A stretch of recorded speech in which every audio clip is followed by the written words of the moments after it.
ناظرین، آج کا بڑا سوال تو یہی ہے کہ بازی آخر کون جیتا؟ اس سوال کا جواب اتنا آسان نہیں جتنا ظاہری طور پر لگتا ہے۔ ہاں، سرکار نے عدالتی اصلاحات والی ترمیم کو آئین کا حصہ بنا لیا اور اہم عدالتی معاملات میں اپنا اور پارلیمان کا رول بڑھا لیا اور بہت حد تک سپریم کورٹ کے اختیارات کو بھی محدود کر لیا، مگر کیا یہ واقعی حکومت اور مقتدرہ کی جیت ہے؟ ناظرین، ہر جمہوری نظام کی بنیاد چیکس اینڈ بیلنسز پر ہوتی ہے۔ مقصد اس کا یہ ہے کہ اداروں میں توازن رہے اور کوئی ایک ادارہ دوسرے پر حاوی ہو کر اپنی آئینی حدود سے تجاوز نہ کرے۔ یہی وجہ ہے کہ آئینی ترمیم کے لیے 2/3 اکثریت کی ضرورت ہے تاکہ جتنا ممکن ہو بحث مباحثے کے بعد ترمیم کے اوپر اتفاق رائے پیدا کی جائے۔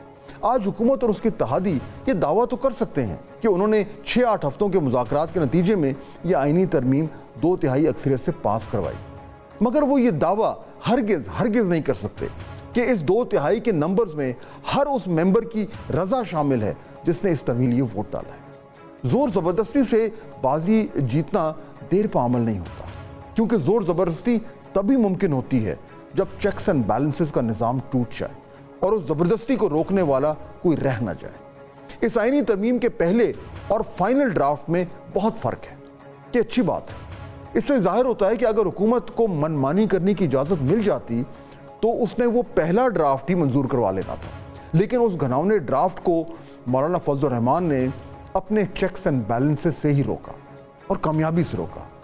آزاد عدلیہ بھی سرکار کے اوپر ایک چیک ہے اور عوام کے بنیادی حقوق کے تحفظ کی علم بردار ہے۔ اگر آج سرکار اس ترمیم کو منظور کروا کر اپنی جیت کا جشن منا رہی ہے تو یہ جیت کل کو پورے معاشرے پر بھاری پڑ سکتی ہے۔ اس میں کوئی شک نہیں کہ عدلیہ نے اپنی آزادی سے بہت غلط فائدے اٹھائے اور اپنے اختیارات سے شاید تجاوز بھی کیا، لیکن اگر عدلیہ آؤٹ آف بیلنس ہو رہی تھی اور دوسرے اداروں پر حاوی ہو رہی تھی تو اس کا حل یہ نہیں ہے کہ بیلنس کو واپس لانے کے لیے سرکار چیکس اینڈ بیلنسز کے نظام کو مزید آؤٹ آف بیلنس کر دے۔ ان عدالتی اصلاحات کے ثمرات یا نقصانات بہت جلد ہمارے سامنے آ جائیں گے اور پھر شاید ہمیں ایک بار پھر یہ سوال پوچھنا ہو کہ حقیقت میں کس کی جیت ہوئی اور کس کی ہار۔